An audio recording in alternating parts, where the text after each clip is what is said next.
Facebook also. 3, 2, 1.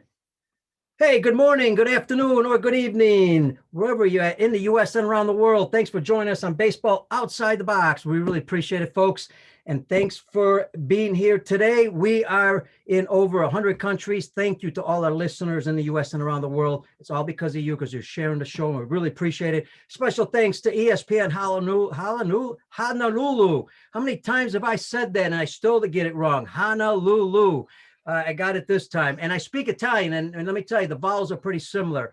Don't forget, go to humankinetics.com. That's where all your books, audiobooks on all sports, even my youth baseball drills is on there. But let me tell you, there's books that are better than mine there. Check it out. Put the code HKSAVE20A. Again, HKSAVE20A and get 20% off. So hopefully you'll join us there too. Folks, thrilled tonight. It is Chicago time here, 6 p.m.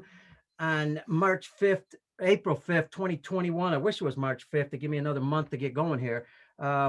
We are thrilled because we have a gentleman who, one, has an unbelievable major league career, but on top of it, he has an incredible resume because, I mean, he's done everything in the game. Major league pitching coach, minor league, he was in the minors, obviously, pitched in the big leagues. He was 22 years old when he pitched in the big leagues. He worked in the front office. He was a pitching coach in the minors. He was the assistant to the GM with the Brewers. I mean, all kinds of stuff. You name it. You're going to know exactly who he is when I mention him, and you're going to learn so much from him because he has so much knowledge. Let me welcome a Chicago Cubs pitcher. I saw him pitch, Ray Burris. Ray, how you doing, buddy? Doing fine, Peter. Wonderful day, my friend. Well, yeah, I'll tell you what, you look good, and I am thrilled to have you on the show. This is going to be a lot of fun. Our audience, you know, again, being in the U.S., but also over 100 countries, we've got coaches that listen, that are coaches, players, and parents. And it's critical that, you know, all of them listen because, you know, to develop the game long-term, it's important that we help, you know, educate as many people as possible. And that's what the show is all about. So let me tell you, let me ask you this, Ray. Let's start off with this because I think it's, you know, it's your unbelievable career. Let's go back to your childhood because it'd be fun to see, you know, times have changed, but I want people to understand, you know, what, you know, you did when you were a young player to make yourself better. So where did it start for you? How did you start playing, you know, whether it was Little League or baseball in general? Basically, Little League, Peter. I started at the age of 7 and started out as a catcher. I was a catcher, started as a catcher, and they found out that it was hard to catch the ball when you blinked as the ball was getting to your mitt. So they took me out of the catching role. And the reason they started me at catching, I had a real strong arm. So I could throw the ball, but I just had that fear of foul tips hitting me and I just closed my eyes. So they took me from catcher, put me at third base. From third base, I went to center field. Center field was shortstop to right field to left field to first base, and first base to the pitcher's mound. So all those positions, they wanted a strong arm. I just had a strong arm. So my brothers, I had 3 older brothers who really worked hard with me and taught me the game of baseball. Once I got to the pitcher's mound, I kind of liked the pitcher's mound because nothing could happen until I threw it. So that was kind of a unique position to have. But my best position on the playing field was first base. Wow, interesting. Now, you know, it's interesting you said you had older brothers because I was just listening to some talks. I believe it was on ESPN or MLB Network. A lot of players that they did I guess some research on this. A lot of players that played in the big leagues had older brothers who put a lot of pressure on them, or either that or taught them a lot. Talk about that experience with maybe, I don't know, maybe with your brothers in the backyard or actually at the games, anything like that kind of helped you become better mentally or physically? Well, that helped me mentally. And they would beat me up if they didn't feel I was focused enough. What they would do, you know how you play dodgeball? Sure. But they would make a ball out of mom's old quilts. We'd get old quilts, ball them up, put tape around it. We put and then they would make a ball. So now they would get about 10 feet away from me and throw it and make me try to make contact with the ball. If they didn't like the way I swung, they would throw it and hit me. And that thing stings pretty good when it hits you in the ribs. So after that, I started getting a little upset from the standpoint of, why do they have me doing this? I didn't understand at that time. 7 years old, you're thinking, come on now, I don't know what's going on in the world. I'm just 7 years old. So, but here's where I really grew. I had the ability, we were sharecroppers, so we had a lot of rocks around the house. So my mom would make me go out and clean the rocks. Well, I started developing a little game by throwing them at doves in the trees or rabbits and stuff like that, and got to the point where I could hit a rabbit 50 yards with a rock, stun him enough to go up and hit him with a baseball bat, and that was dinner. It's impeccable to know how good your command gets when you're hungry. Wow. So they would put little crumbs out in the yard. I would hide behind the storm cellar. And we had a bird in Oklahoma called a felock. It's kind of similar to a dove, had a yellow breast underneath its neck. And those birds would come up and start feeding on the crumbs we threw in the yard. And I'd hide behind the storm cellar and just knock them off one at a time. And that was dinner for the night. So they started seeing something in me that I didn't see in myself. So it just kind of grew. I played every summer from the age of 7 years old until I was drafted in 1972 by the Chicago Cubs. I love that. I love it. Now, talk about earning your keep. I mean, getting the meal is incredible. I mean, you hear that, from players in the past. I remember Jim Cott, I listened to talk for a while, and he was talking about, I want to ask you about this, because he was talking about, till he was maybe 15 or 16, he never even pitched on a mound. It was always flat ground. How was that for you? Same way. I remember my first year playing Little League Baseball, we played in a rodeo arena. And, it was small enough for our age, but the bases, we didn't have bases. So we used cow chips as bases. Wow. So I learned not to slide head first from that experience, Peter. And we laugh, but if you think about it, and I can't remember reading your bio if you played in Dominican or Latin America, but I mean, I go to Dominican all the time, and these young kids, they don't have a lot there. And I mean, there's potato sacks, and there's, they'll draw a chalk line for the pitching mound. And I remember our guys might say, well, how do we know that's the distance? Well, it's the same distance that, you're pitching from. They're going to pitch from the same distance. Who cares what the distance is? It's not that important, right? Yeah, you just want to play. Yeah. You just want to play.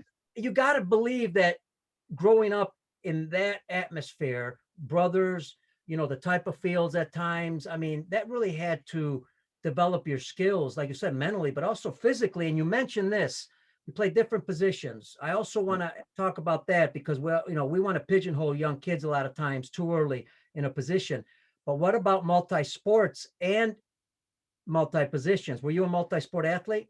Yes, I played basketball and baseball in high school and college. Never played football. The school I graduated from, Duke High School in Oklahoma, didn't have football. I went most of my years to a school called Gould, Oklahoma, Gould. They had a young man that passed away from a football injury, so they took away the sport of football. So we only had track, basketball, and baseball. And that was, I played basketball and baseball in those two sports. I enjoyed basketball more so than baseball. And the reason I enjoyed basketball was because of the offense to defense transformation in an instant. You're coming down, think you got a good shot, and somebody loses the handle or throws it away, and then you got to revert to defense and get back on the other end. So I thrived in that environment, and I was able to take some of the things I learned in basketball to the baseball court as far as discipline. And one of the things that basketball taught me, Peter, it taught me the meaning of how good a shape I could get in. Because if you're running down that court and you're not in good shape, it's going to be revealed by everybody because they're going to be running past you. Yeah. So I learned how to get in shape to my entirety through basketball. And I was able to transfer that into baseball. So I was always conditioned. I always had strong legs. Wasn't big as anything when I first got there in the big league, but hey, my legs carried me that far, so I figured they'd carry me this far. Hey, folks, we're talking to Ray Burris. I remember him because I'm from Chicago with the Chicago Cubs, but obviously tremendous experience in the big leagues. He's been in baseball a long time, all levels. Matter of fact, had an academy in Texas, continues to educate young people. I want to thank everybody on Facebook. I know I got some Chicago people already on Facebook, but there's guys from all over the world. If you got any questions, just type them in the section. We'll get to the questions. Ray, on top of that, we talk about the multiple positions. I want you to talk to players, parents, and coaches working with young kids. Why it's important once in a while to move kids different positions, because just like you said, in different sports, there's benefits to all this. What's your lesson to the parents and coaches out there? Well, my lessons to all the parents and coaches, as well as the students, the players, play as many positions as you want at a young age. Play as many sports as you want at a young age. Now, I know parents may not want their kids playing football. I get that. I never played football, so I can't identify with that in my life right now. But on the baseball field, play as many positions as you can, because I think sooner or later, you're going to gravitate to the position you like the most, or the coaches will help you develop or help you get to the position that they feel you're going to be the best at. Now, all the positions I played, once I got into college, I still pitched and played first base, outfield, the whole works. Once I got into pro ball, my position was defined for me based on where I was drafted. Yeah. Now, there are exceptions. You take Ohtani from the California Angels, who pitched the other day and hit. I think that's the first time that's been happening or happened since 1903. Yeah. But he's an exceptional talent that can do that. And that's, if he's in the National League, there's no issue there. But I'm talking about he's in the American League. So he hit and pitched and did a pretty good job until he had that collision at the plate and they had to take him out. But there's a benefit to that, because I learned, even in my own kids, I never tried to tell them what sport to play. They play basketball. They were good baseball players, but they chose their sport. I didn't choose the sport, and you know why, Peter? I never wanted that to come back to me later on and say, Dad, I never liked the sport you picked for me. Great point. That would be hard for me to live with. It really would. Absolutely. And think about it. We tell everybody, hey, even in life, you have a passion, go with that passion, because you're going to do it really well if you go with it. And then all of a sudden we don't do that in sports. Yeah. What about, it's interesting, because what about when is a good time to start? Because, parents panic, I think, and say, oh no, he's got to be a shortstop, or he's got a pitcher, or maybe a catcher, because, you're quicker to the big leagues in catching or pitching. But when's a time to begin to identify maybe that one or two positions for that player? Well, I think as you see that young player starting at a young age playing different positions, you'll be able to figure out whether he likes that position or not by the way he plays that position. I'm a firm believer in that. And, sometimes it may not show up like he likes it. He may have lazy feet. He may just need to get more active with his feet, or he may have a tendency focusing in the outfield. Well, at 7 years old, what do you expect? Right. Sometime even at 13 or 14, what do you expect? So I think knowing your child is half the battle, but at the same time, let them figure it out. I think there is some value in that down the road, in letting them figure it out. Maybe you might be a consultant to them and say, what do you think about this position? Did you like that position? It's okay. You want to try another position? I think pushing them to be creative, pushing them to be in a mindset that, hey, it's okay if you don't like it. There's 9 positions, and DH. Last time I checked, but in little league games, usually they hit the whole lineup, or they hit at least 10 guys. So they're getting to play. And I think over all of that, Peter, playing is the key. Just get out and play.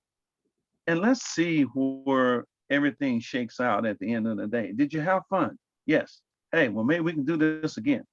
That's more important to me, that the young people have fun.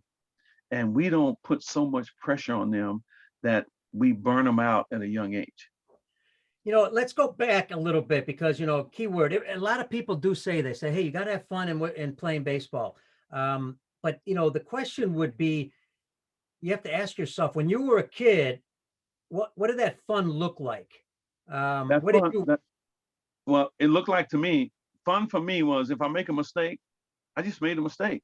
yeah, If I made a mistake, I wasn't ridiculed by the coach or my parents.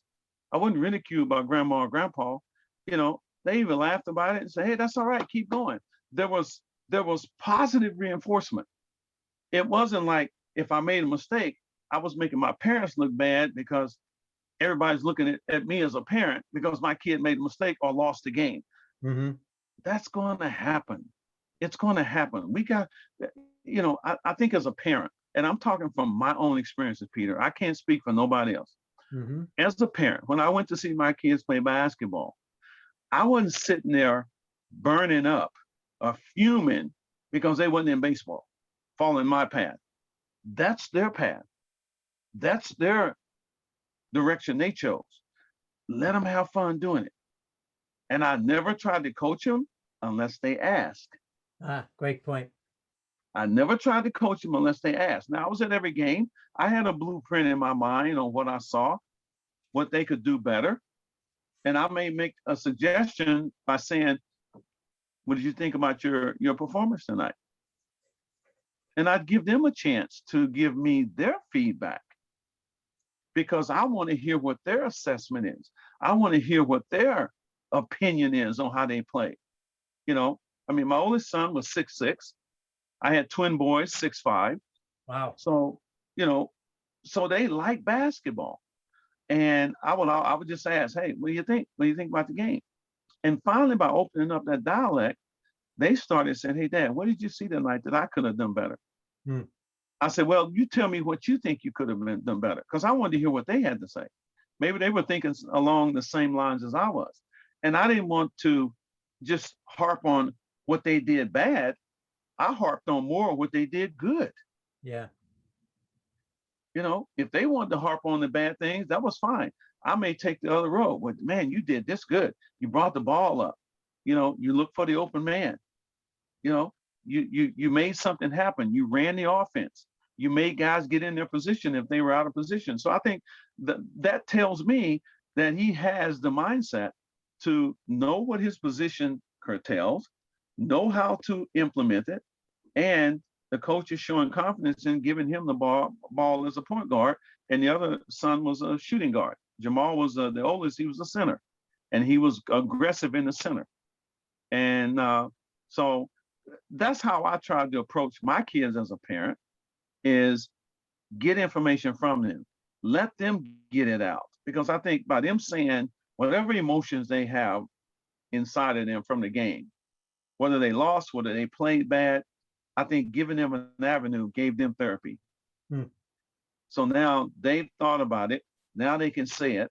And now they can start looking at, what am I going to do to get better at doing that? Ray, was that something that you learned from your parents? Is that how your parents handled you? Or were there some other things that you learned from them also? That my mom was a basketball player in high school, and she was very vocal at the games. My dad never came to too many games. He was working a lot, but my mom was there. She was there, and sometimes I'd go up and tell the umpire, I said, my mom's in the stands. You're gonna hear a female. She's earned that right. She carried me for 9 months, so she can get on my case, and she may even get on your case. But just overlook it. Let her say what she has to say. I say, if you call enough strikes, I get in and out of here very quick. If you don't, it's going to be a long day. But I said, but just leave her alone. Don't throw out the ball game. She's going to get tough on you at times, but it's my mom. And they would be understanding of that. But what you said, just before that, that's great advice for parents. One of the toughest things about the game of baseball, I'm not saying, all sports is tough and competitive, but one of the toughest things is there is a little bit more failure to the game, unfortunately, so I want you to talk about, and what you mentioned was outstanding, but talk a little bit more about parents. You got that ride home, the kids failed, they're not feeling good, and it's just a bad day for them, unfortunately. And kids know when they're not stupid. They know they had a bad day. Everybody knows that. How How do you handle that? Well, for me, it was letting them simmer in their own self-evaluation. Okay. And I would be quiet, let them have that moment, because I think it's very important. We all need moments. I know as a pitcher, if I didn't perform very well, I needed that moment. I was fortunate enough to have it in the clubhouse. I wasn't fortunate enough to get in the car and drive home with mom and dad. So I had my moment to simmer before I went around other people. Yes, I had my teammates there, but I think it's important as a parent to let them simmer. You might ask the question, hey, you hungry? You want to eat anything? No. Now there was a way that I handle how they simmered, Peter. Mm-hmm. They weren't going to talk to me in a bad fashion. That was not going to happen. I don't care if you had a bad game or the coach pulled you for some reason. I don't care. That's not my issue. That's your issue and the coach.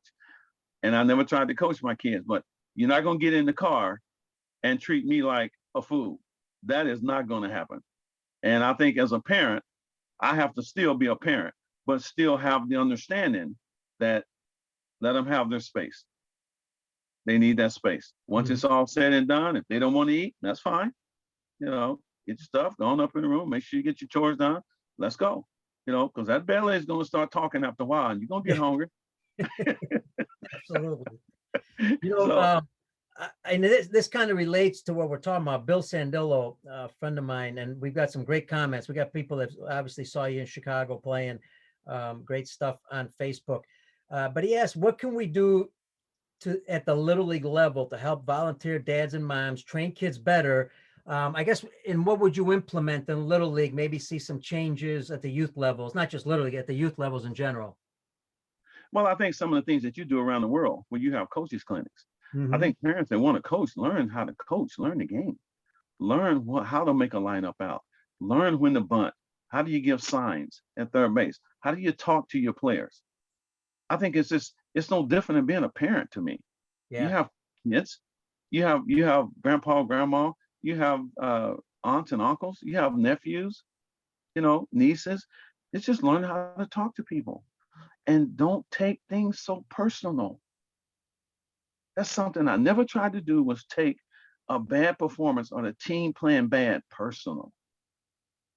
And I see that a lot. They're going to make mistakes. You're going to tell me a 7-year-old is going to go out there and make every play? Yeah, they may surprise you every now and then. You got guys at the big league level, don't make every play. So I think we need to have some leeway and understand what we're going to tolerate and what we're not going to tolerate. And I think once you define those to your players by talking to them, and then when it happens, back it up. It's no different than parenting.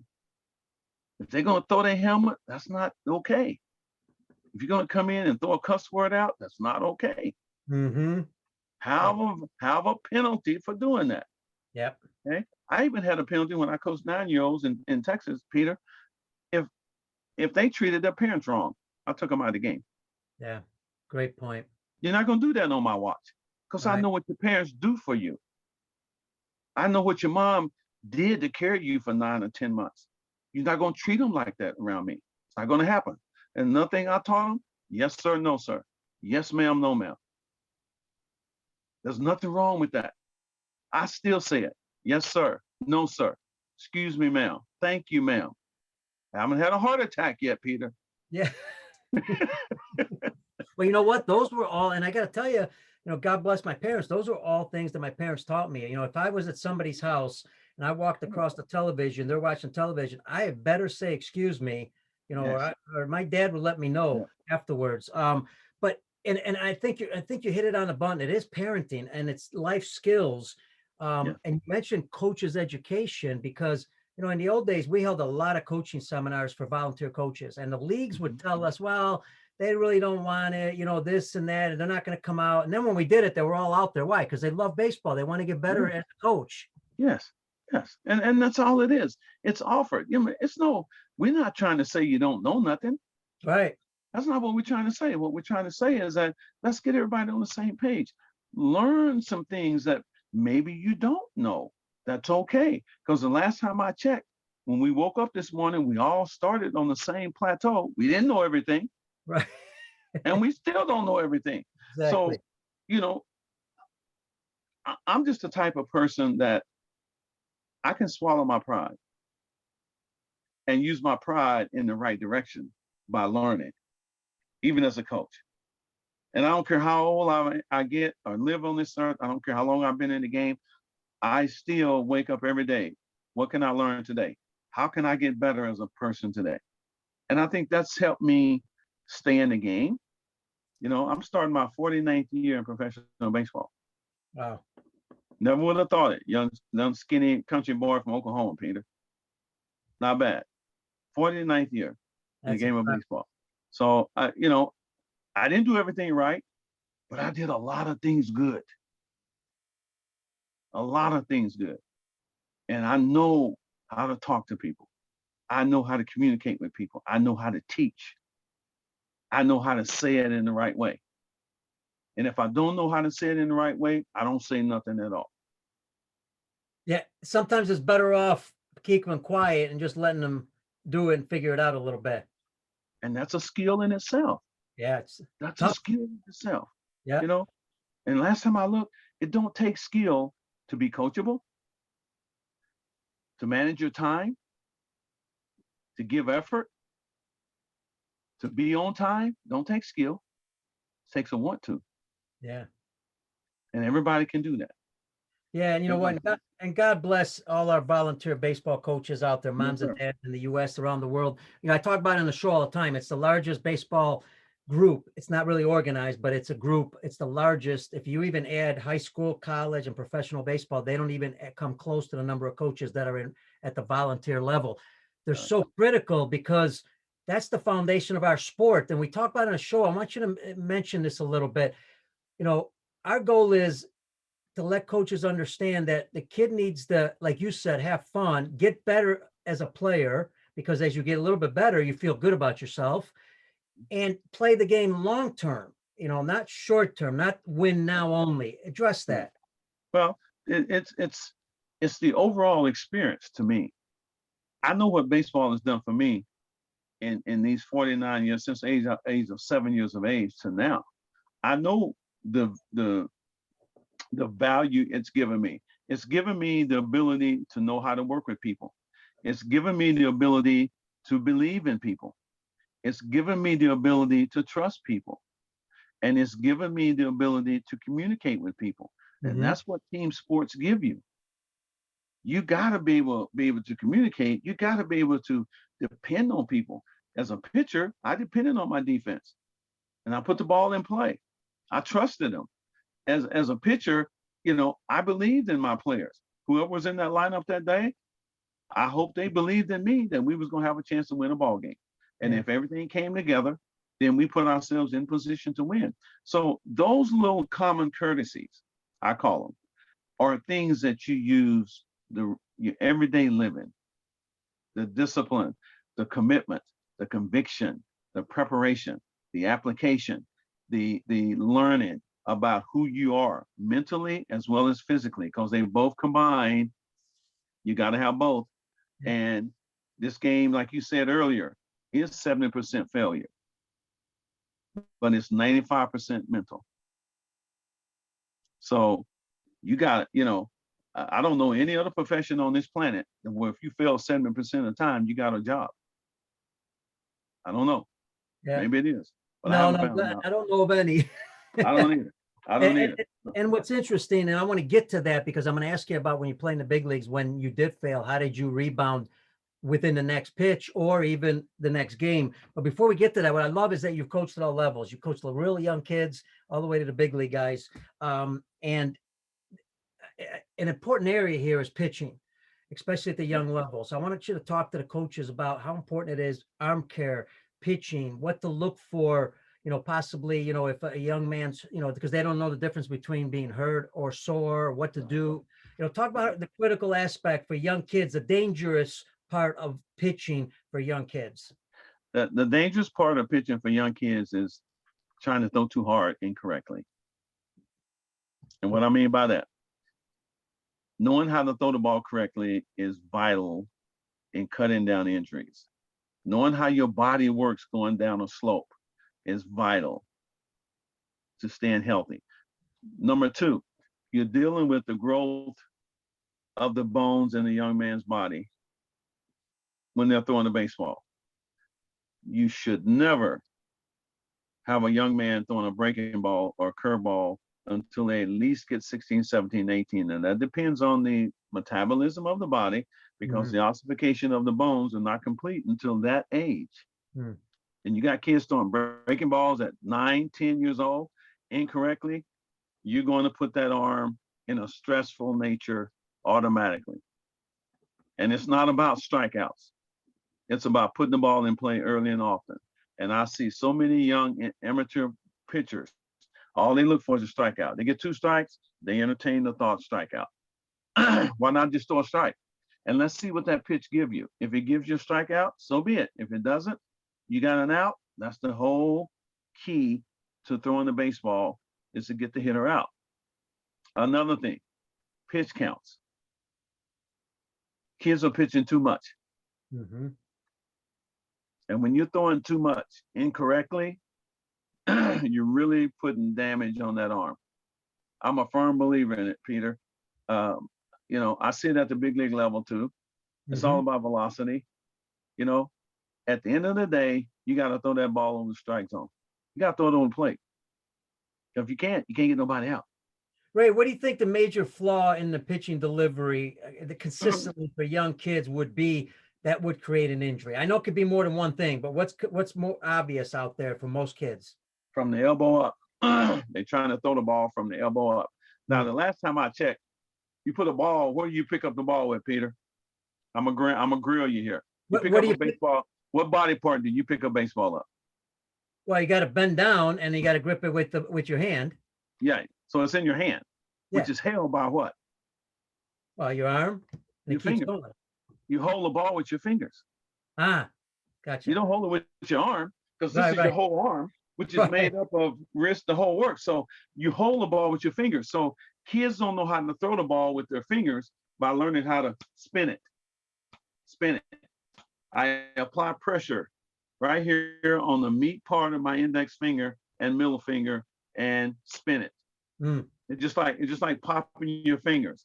If you pop your fingers, you can see where you apply the pressure to do that. It's not out here on the end. So there's a lot of little detail stuff that's not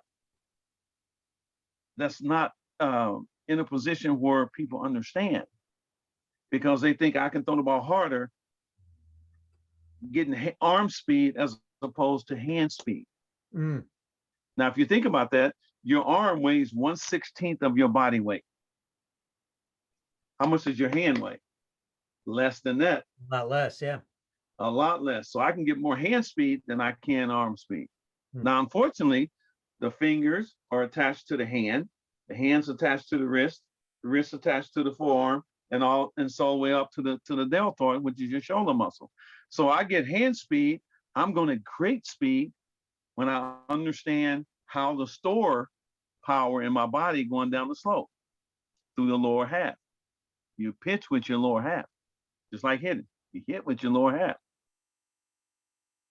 So if you start having issues with your legs, it's going to affect your arm. Yeah, and your lower half is stronger. It's stronger. You do all that running, you got the bigger muscles in your calf, your quads, your hamstring, your glutes. Those are bigger muscles in your body. They store energy going down the slope. And now I can unleash it through the fingers by creating hand speed. What's your recommendation on type of pitches when they're young? You know, you mentioned the curveball, stay away from it at a certain age. But as far as fastball, change up, you know, where do you start? Fastball change. That's it. Fastball change. And when do you go to the second pitch for young kids? You wait for where they're consistent with the fastball? Consistent with the fastball, I would say if they start at 7 and they show consistency with the fastball, maybe start at 9. There are exceptions that maybe can go 8. Yeah, and one of the toughest things for young kids, and I think coaches sometimes forget this, is that their hand is pretty small and the ball's pretty big. In Chicago, we play, you know, 16-inch softball, the big softball. Well, I remember gripping that. There's no way I could throw that as hard as I could a baseball. Right, What the young kids going through. What right. do you do in that situation? Well, in that situation, if they got small hands, they may have to use 3 fingers to throw the baseball. That's Hmm. okay, because you know the older they get, their hands are going to get a little bigger, and they'll be able to revert back to the two, the thumb, the index, and the middle finger. And these two just kind of hooks on the ball or curves, and now you got this right here. You can pinch. But some kids may have to use all 4 fingers to throw the baseball. And that's okay. That's only temporary. It's not everlasting. So you do what you have to do to get the feel. Throwing a baseball, you should be able to feel it coming off your hand and get a feel for what it feels like. So you can recognize that and repeat that movement, because that's very critical. I got to feel the ball. If I can't feel the ball, how do I know what it's supposed to feel like? Yeah. Now, you mentioned a few minutes ago about soreness, tightness, Hmm. pain, Right. tenderness. Here's the difference. Soreness, tightness, and stiffness, I can still pitch with that. Now, if I'm not strong enough mentally, I'm going to associate that with pain. Something's going on with my arm. I can't pitch. Because for the most part, young people think I shouldn't feel nothing in my arm. That may be so if you're throwing it correctly. It's not so if you're not throwing it correctly. If I got pain, that's a burning sensation. That's a red flag. Hmm. There's a burning in there, almost like somebody's taking a needle and sticking you. That's a burning sensation. That means you got some ligaments or that's in there, or nerves that's in there that's rubbing up against something, a bone or something. That's not good. If you've got tendonitis or soreness, it's just a real sore, tender to touch. Can't touch it. And pretty much tendonitis and pain are pretty much in the same area. Pain is the worst, tendonitis, stiffness, and then tightness. Because Yeah. tightness can be worked out just from stretching. And Ray, strengthening the arm is important. Obviously, everyone wants to get a stronger arm because even in defense, you want to be able to throw the ball across the infield or, Yeah. outfield, home plate. From when you played and trained, what did you learn differently to strengthen your arm? Did you do anything different later on in your career or learn something? Or, is there something you could teach our coaches out there for kids to strengthen their arm? Do they just play catch? Or what else can they Play do? catch. Play catch every day, stretch a lot. Make sure they stretch before and after they throw. They got to stretch a lot. And usually start out 45 feet, 60 feet, 90 feet, 100 feet, and then come back to 90 feet. And each one of those distances, you got a minute to a minute and a half, a minute to 2 minutes. And the older you get, you can kind of cut that in half. Younger kids, a minute or two. Older kids, 2. And then when you come back in from 100 feet to 90 feet, you work on your fastball changeup. Because at 90 feet, you need that sensation that I got to throw it like heck to get it there. And that's a feel pitch. You got to feel that. And then maybe have a flat ground where your partner squats down. You throw 8 pitches, working on out of the stretch, 4 out of the stretch, 4 out of the windup. Work on your pickoff moves. And that should give you 12 to 15-minute throwing program. That's great stuff. And you mentioned flat ground. Matter of fact, in that conversation on MLB Network, Jim Cott, Tom House was with him, and Jim told Tom, he said he believes he saved his arm because when he was younger, he pitched off flat ground a lot. They didn't have mounds, as we talked about, Yes. because of the stress of going downhill. The stress of going down the hill and not understanding how your body moves in open space. Yeah. Now, my second year in the big leagues in 1974, I took ballet for 20 weeks.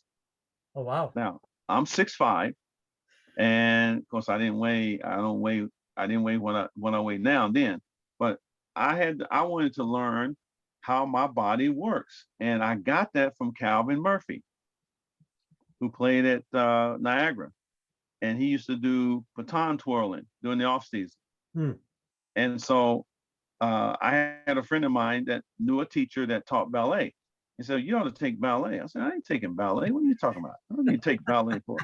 So he said, well, do you understand how your body works? I said, well, I think I do. So after conversation, I talked to the lady. She said, well, show me how you go down the slope. So I gave her a dry work of my delivery. She said, oh, there's some things you can do a lot better. So I got hooked. So Wow. I was more curious to find out what she could teach me. Yeah. And boy, did she teach me a lot. I'm telling you, she taught me a lot. So Well, I learned a lot of things in ballet is what we do on the baseball field. Yeah, we're talking about great, I mean, balance and coordination. And the other part Stretching. was, yeah, Yes. and you said going downhill, you're going much faster downhill too. Exactly, because what is your enemy going down the slope? Gravity. Yeah. Gravity. Yeah. Gravity is not going to say, hey, Peter, I'm sorry I hurt your arm. Yeah. It ain't going to say that. You know, it definitely ain't going to pay the bill. So I have to learn how to go down that gravity to level the playing field. And I level the playing field like I'm going uphill, even though I'm going downhill, which means I'm going down the slope on my right side, which is I'm a right-hander. I go down the slope on the back side. Yeah. Left-hander will go down the slope on his left side. Left side. Yeah. You look at some of Jim Cott's old pitching deliveries. Whitey Ford. Look at Tom Seaver. Look at some of their pitching deliveries and watch how they get on that back side. Yeah. Tom Seaver would have to wear a knee pad because he would drag his right knee. Yep. But never had no arm problems. Right. Never had no arm problems. What do you, and now, so you attribute the arm problems now, because there's a lot more. And I know guys and gals are saying, well, they throw harder nowadays. And I get that. I understand that throwing harder does have an issue, especially on the UCL. Yes. But at the same time, what else is attributable to possibly these injuries occurring a lot, especially at the young levels? They're occurring at high school and even younger. Well, I'm going to add to what you just said. Throwing harder incorrectly. Yeah. Those are the two. Those are the killers. Those are the killers. Throwing harder incorrectly. And there's a difference between throwing and pitching, Peter. I don't want a thrower. Give me a guy that's 88 to 92 that knows how to pitch. I'll win ball games. Yeah. I'll win ball games. A lot of ball games. Okay. Because he knows how to pitch. He knows how to change speeds. Hitting is timing. So how am I affecting the timing, throwing everything the same speed? Yeah, and I got to tell you, we got two very good ones in Chicago, Kyle Hendricks, and we just got Zach Davies from the Padres, and I saw Davies the other night. I mean, it's just masterful, unbelievable changeup. He throws like 30% of his time changeups. Absolutely. And I'll tell you another thing. Jake Arrieta did a heck of a job on Friday. Yes. Changing speeds. Yep. Changing speeds because he has a feel for pitching. Plus, he has a feel for pitching in Wrigley Field. Mm-hmm. You can't be a fly ball pitcher in Wrigley Field. Right. Yeah, survive. You know that. Yeah. Oh, I know that better than anybody. Yeah, I can tell you that one right there. All right. I had Fergie Jenkins tell me that when I got to the big leagues in '73. Hey, Raybone, you gotta sink it, man. So I was a sinker slider guy. Yeah. And on top of that, you ever seen a ground ball go over a fence? Nope. That'd be kind of funny. Might go under, won't go over. Yeah. Did you have any arm issues throughout your career? Never. Got no zippers there. Look at that. How pretty that skin is, Peter. Incredible. And you probably pitched, well, how many? You probably went 7 innings at least a game. My first year as a starter was 1975. I went 239, 249 innings. Wow. Out of 36, 37 starts, which means you're averaging 7 innings a game just about. Yeah. Right? 1976, I had a 15-10 record in 75. 1976, I get off to a horrendous start. I'm 4-10 at the All-Star break. 4-10. My first start is in San Diego. Complete game walk-off. And this is how I walked off. Gene Richards is at second base. Base hit to right field. Jose Cardinal come up throwing to Randy Hundley at the plate. He goes up the first base line to get the ball. He's still on the plate. He comes back and takes his glove to the corner of home plate. Gene Richards jumps over him onto the plate, 2-1 walk off. Oh. Now I'm 4-11. 4-11. We're on the bus going to Los Angeles to play a series with the Dodgers. I'm not pitching in that series because I pitched the last series in San Diego. Then in a 4-man rotation. So I just happen to have the schedule on me. So I get the schedule out and I'm looking at who I'm facing. I got 15 starts left before the end of the year. 15.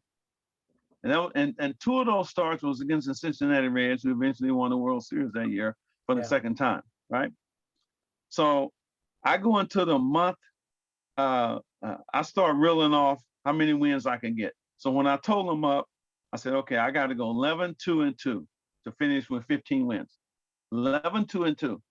At the end of the year, Peter, I went 11-2-2. Wow. To finish 15-13. All right, people are going to ask, okay, because that's a perfect segue into what we talked about, whether you're failing on a certain pitch or you're failing, by losing a game. How did you do that mentally? I mean, you can say, oh, you just got to get tough, but there's got to be a process to do that.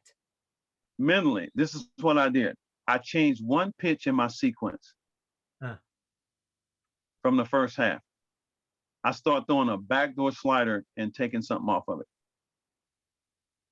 Change the whole scenario. Did you recognize something in your videotaping there, or how did your pitching coach? No, I was talking with Randy Hundley on the bus going to Los Angeles, and he said, "Hey Raybone," he said, "Let me ask you something. You ever thought about throwing a backdoor slider?" I said, "No." Because all my slider went down and into a lefty and down and away from a righty. So he said, "Well, in your next bullpen, just work on throwing an off-speed slider, backdooring it." Well, I had good command. That wasn't an issue for me. So I started throwing a backdoor slider. And I used to, I remember in the month of August, I went 6-0, beat out Jerry Koosman that month for National League Pitcher of the Month. Jerry Koosman won 20 games that year for the New York Mets. And he was dealing. But I had 2 back-to-back games in that month. I pitched a complete game on 81 pitches. Come back 4 days later, a complete game shutout on 83 pitches. Wow. You don't see that nowadays. No, and just by making that change. Just by making that one change sequence that they hadn't seen. That's all it took. Throwing a little backdoor slider. Now I could throw it soft, I could throw it hard. They'd never seen it because all in their minds was a hard slider coming down and in. Yeah. So now it's backdooring it because when it came out of my hand, I made it look like a ball to strike. A ball out of my hand, a strike when it got to the plate. I was making it look like a strike to ball out of my hand. So they would lay off of it. So now that made the strike to ball pitch more effective, almost like a Steve Carlton. Yeah. Right. So that changed the whole dynamics of everything. I even learned from Dave Justy, I learned how to change speeds on my changeup.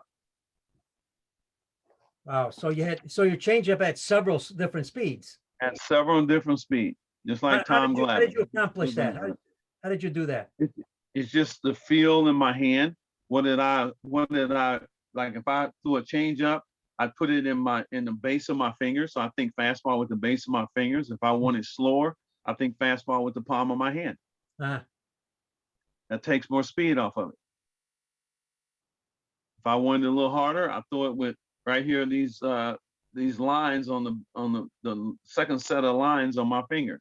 The more I get it out to the front, the harder it's going to be. And that's one thing I think, coaches that are working with young kids don't realize. And I know kids don't realize it either. Your fastball, just in location, changes speeds, but you could change that speed. You could change the speed of the changeup. You don't need 5 pitches because you could have 10 in some ways by having 2. Exactly. But got guys now throwing 4, 5, and 6 pitches. They throw a 2-seam or 4-seam. I didn't need no 2-seam or 4-seam. Yeah. I never threw a 2-seam. My ball moved anyway because I was throwing it correctly. They throw a changeup. They throw a changeup. They throw one where they turn over. They throw a cutter, a slider, and a curveball. Seriously? You don't need that many pitches when you can't even control any of them. And that's the point right there. Can you're going to be able to master 2 pitches with 5 different speeds, then you will be able to master 4 pitches, which is a lot harder. And that's pitching, Peter. That's pitching. Ray, That's your comparison of your slider kind of reminded me of of a movie, Rocky, when he went from right-handed to left-handed. Remember, the boxer didn't expect that. I mean, that's really what it was. That's all it was. That's all it was. The next part here, and we really appreciate your time. The next part is the recovery aspect, because you came back after 4 days. You pitched every 4 days. Now it's 5. Matter of fact, they're thinking of 6 now because they only had 60 games last year. But what about advice for coaches teaching kids, and even parents, as far as what do you do after you pitch to be able to recover a little bit quicker so you're ready for your next start? What did you do? What do you teach? Well, I think it's a combination of how you rest, how many hours of sleep do you need. It took me 6 to 8 hours of sleep to be able to function in a 24-hour day. What was my diet? My diet when I played was at the big league level, because it was all over the place at the amateur level. Because I ate what I could eat, because I wasn't big anyway. At the big league level, my diet was Italian cuisine. All the carbs I could eat. Good stuff. All the carbs. Give me some lasagna and linguine, fettuccine alfredo. Yeah, I was in good to go, I'm telling you. And then working my body to work all of the soreness and inflammation out of my system by running, sweating, getting in a whirlpool. Kids may not have these available to them right now. So you replace that with riding a bike, running, or getting in your swimming pool. Yeah. That works every muscle in the body. Hot shower. Hot shower, get in the shower and let that hot water, as hot as you can stand it, hit your arm. That flushes all that inflammation out and brings fresh blood with oxygen, which brings the healing agent. So after that start, I started getting my body ready for the next start. Okay. I didn't wait till the day before, too late.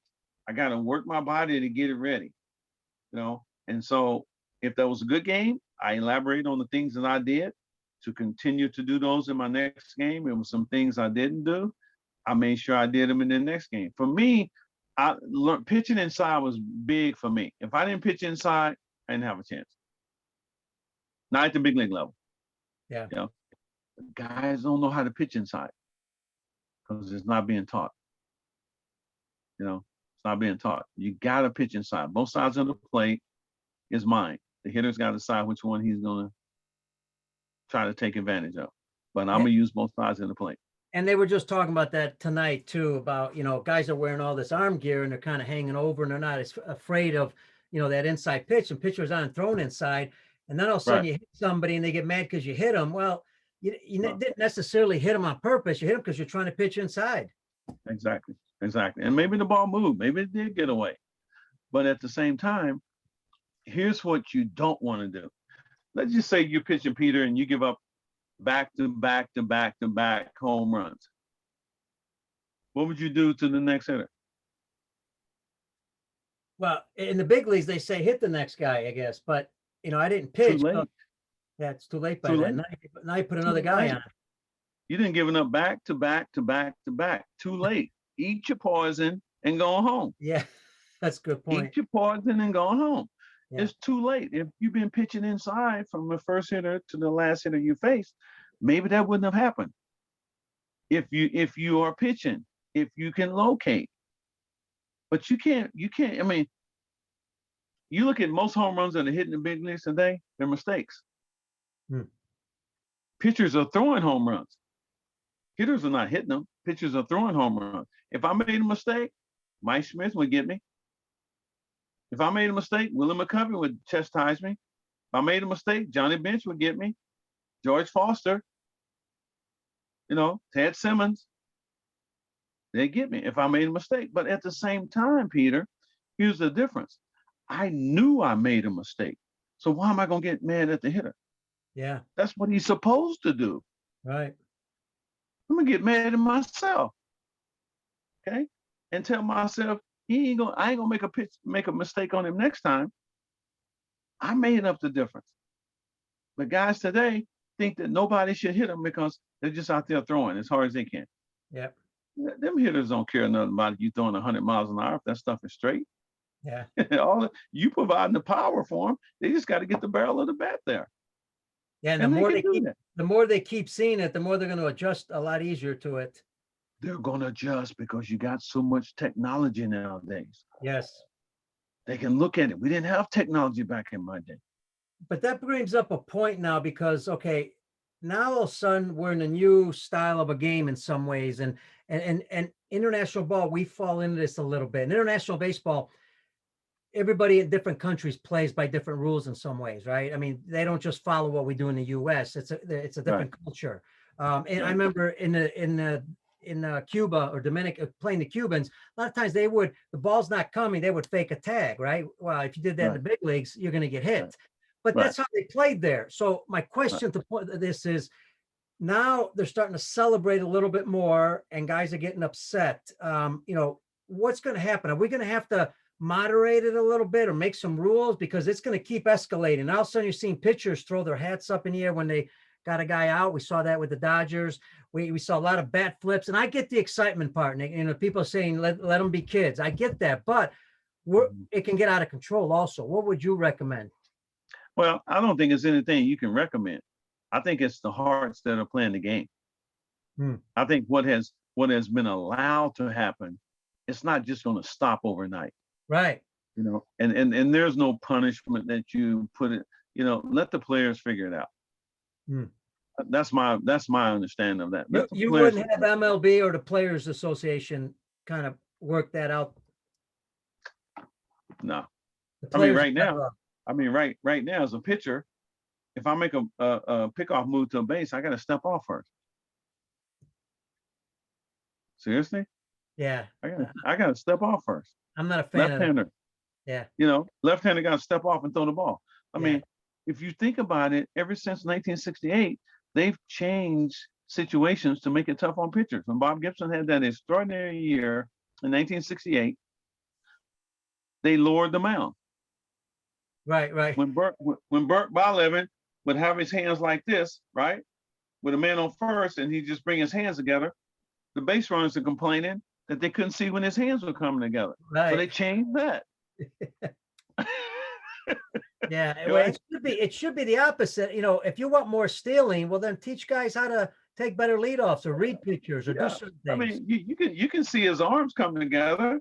You can see movement in his elbow. But Burt Blyleven would do this and he'd just bring his hands together. Well, he was good enough to hide it. Then from there, it went to the first to third. Now you can't go make a fake move to third and go to first. Right. Okay. So now you got to step off before you can throw to a base. All right. Okay, that's fine. So just have the catcher be the pickoff man. Yeah. Every time you throw down there. Now what they're going to do? They're going to penalize the catcher for throwing to a base? Yeah, because coaches are going to figure out different ways to do things. It's always been that way, Peter. Yeah. They're going to figure out another way to beat the system. That's called creativity. The last time I looked at it. Yeah. Hey, Ray, we're coming. This has been great. We got about 5 more minutes, I believe, 5 to 6 more minutes. Right. When you pitched, when you struggled, this is advice for kids, also for coaches, because coach go out to the mound and talk to a player.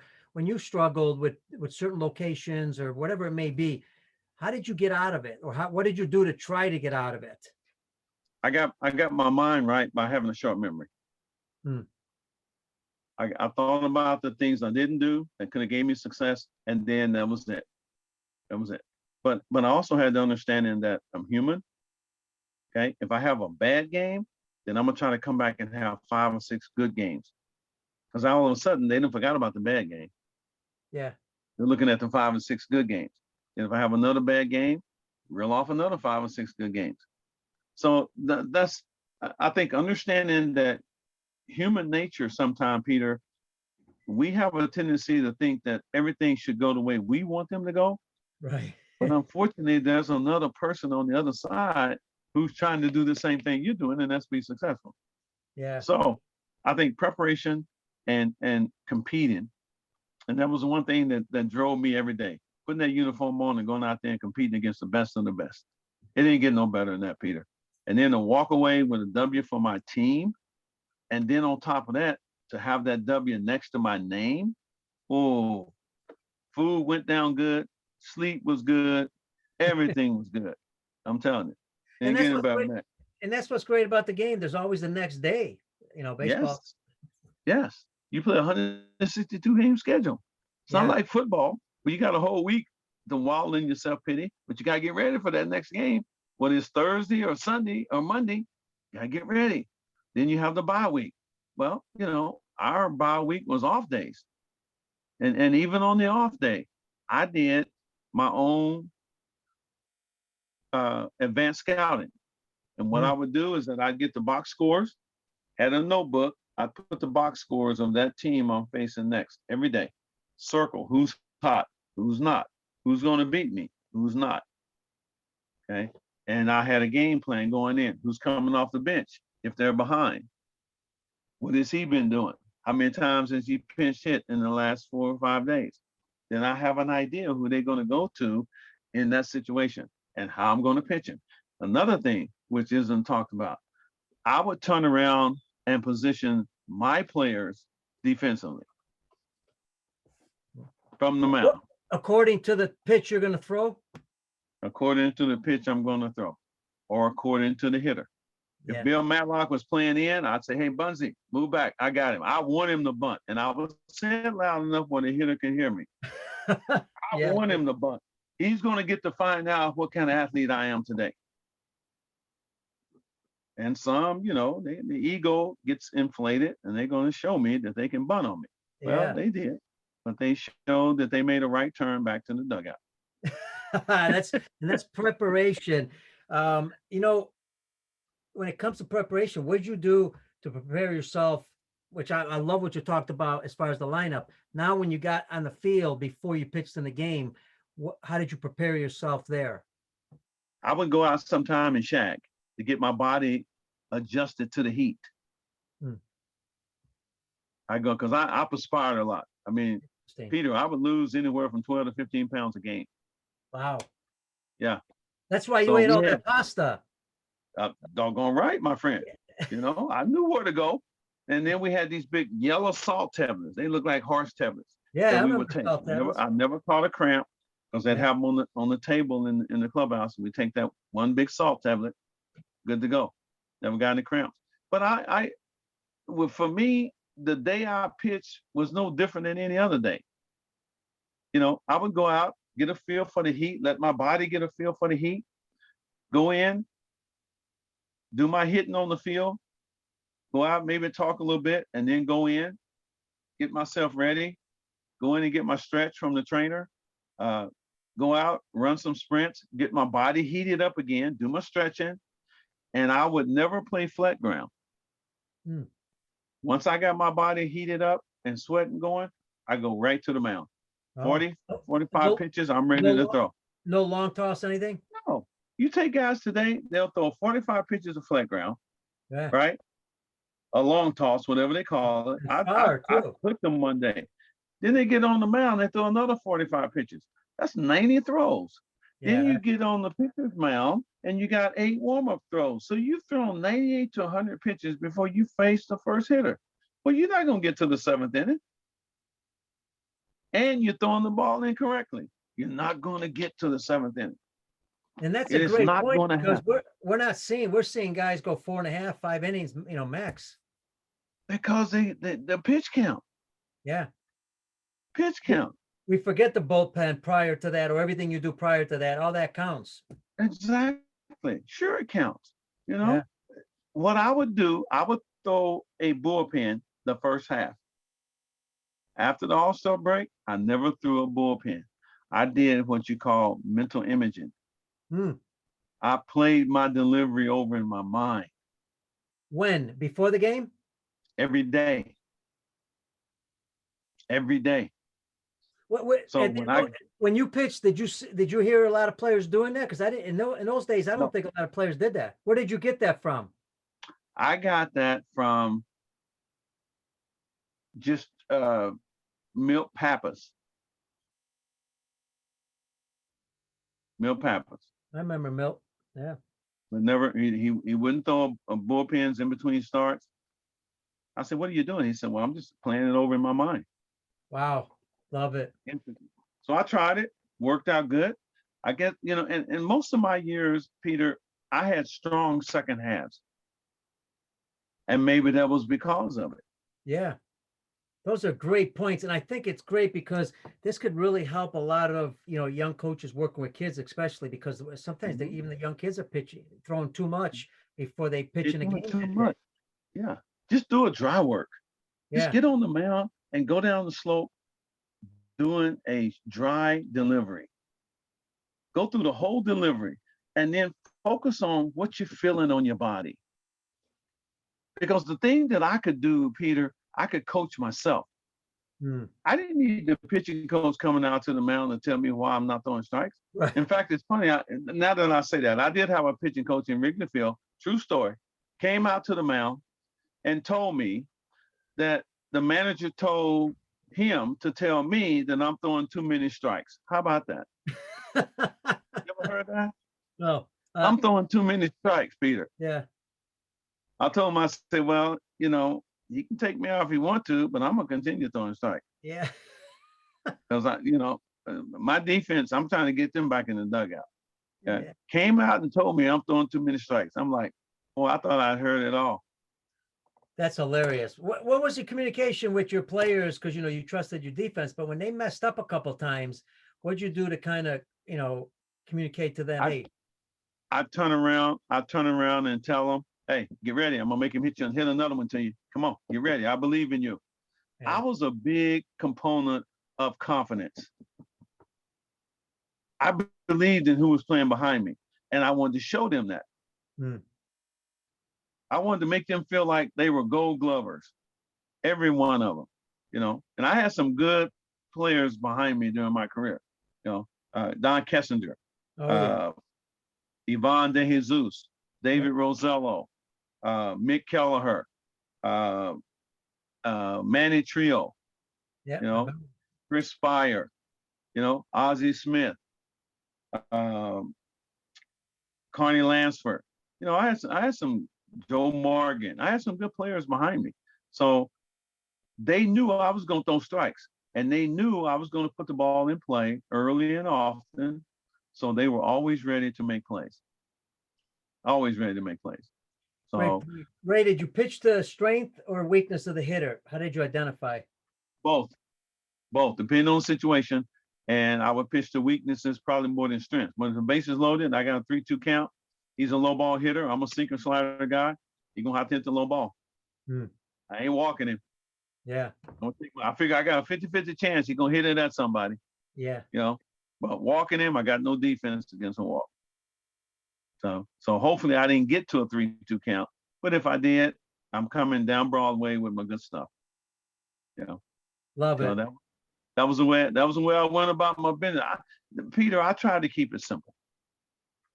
I didn't try to make things so difficult and so elaborate. Just keep it simple. What's the simplicity of pitching? Those strikes. Those strikes. Those strikes. That's the simplicity of it. And speaking of that, and we'll close it off with in a minute with last comment you might have just for our coaches and players and parents around the world. I was listening to Curt Schilling. I mean, Curt Schilling would throw his fastball sometimes 3, 4, 5 innings before he went to another pitch. I mean, basically, if you couldn't hit that, he wasn't going to another pitch. Didn't need to. Yeah. Didn't need to. You establish your fastball first. I mean, that's how I was taught. Establish your fastball and gather the data or the information that you get from every swing. What did they do to that swing? And I could remember, I could recall information very quickly. And I can remember what that hitter did on the first time around, okay? Because I could read swings. Billy Williams taught me how to read swings. And so I could tell by the way the hitter was standing at the plate, where his hands were, where the barrel of the bat was, if he was a high ball hitter or a low ball hitter. Billy Williams taught me that. And so for the most part, that was true. There are exceptions. There really are. Sure. And, you take Altuve, he's got his hands right here, but he can get to that high pitch. Yeah. For a little guy. But, and back in that day, that was pretty consistent. But I just try to stay consistent in the strike zone. Because if that guy was in the on deck circle, let's say you're in the on deck circle, right? And the hitter in front of you, he's got 2 strikes on him before you can blink an eye. Now, what are you going to do when you get to the plate? You are already in swing mode. Yeah.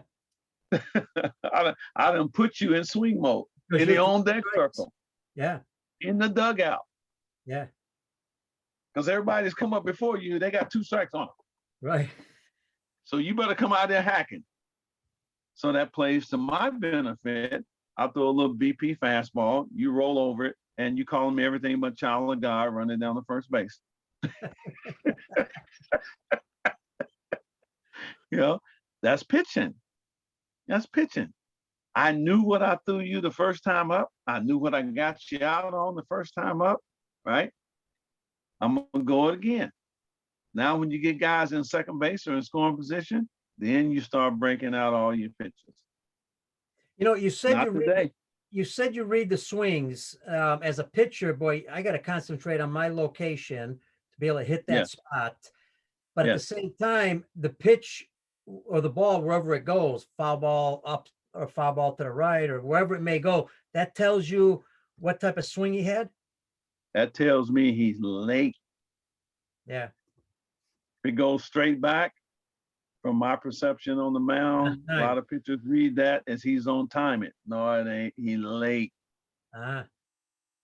If you're a right-handed hitter and you foul it over the first base dugout, you're late. So you're coming back hard? Pardon me? You're coming back hard, most likely? Yes. If you're late, your swing ain't catching up to my heat. Yeah. And I throw the next pitch, you foul it straight back, you're late. Now, let's just say you made an adjustment after those 2 swings. I throw another fastball. You pull it down the third baseline, and it's this much foul. That tells me your timing is getting impeccable. Now you're susceptible to something off speed. Yeah. Love it. Love it. Great stuff. Great stuff. That's what it's about, man. Yeah. Ray, last minute thoughts on what basically what we talked about in general, you know, for coaches, players, or parents, especially working with pitchers, young kids, maybe last minute thoughts on, you know, helping them out a little bit. Well, basically with young pitchers, okay, get them to their balance point and have them to stop and feel what they're using to balance with, which should be the bottom of your heel and ankle on your pivot foot. Right-handed if you're right-handed, left-handed if you're left-handed. Have them stop, get their bodies under control, and then start your delivery. What that does, Peter, is reinforces what you're doing to stabilize your body at the balance point. And by using my heel and ankle, that's already lined up the home plate. So the direction out of my pitching checkpoints will get me in the strike zone. Now I'll throw strikes. Yeah, great point. So you're back. They just stop and balance. Yeah, balance. Get it under control and then go. They're going to throw strikes. That's all you need at 7, 8, 9, 10 years of age. Yeah, and but think about it. It's already tough to throw, you know, strikes for a 7-year-old. That is all they need. Don't go any further than that, folks. Don't go no further. I'm going to put in the show notes. Now, what are you doing now? Because I should have asked you at the beginning. But what are you doing now?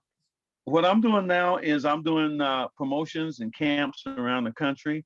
I'm also going to be I do a lot of Cameo requests on Cameo. I do video coaching, virtual coaching throughout the country. I'm also going to be the new pitching coordinator for the new Appalachian League for Major League Baseball. Oh, fantastic. Starting June 3rd, finishing August 7th in the Virginia, West Virginia, and Tennessee, and North Carolina. Absolutely. Great league. I read about it. Fantastic. That's awesome. Collegiate league, freshmen and sophomores. So I'm excited about it. Awesome. Ray, we'll have to get you to one of our international coaches conferences once the pandemic is over. We're all traveling. Absolutely. I love that. All right, man. Thank you so much.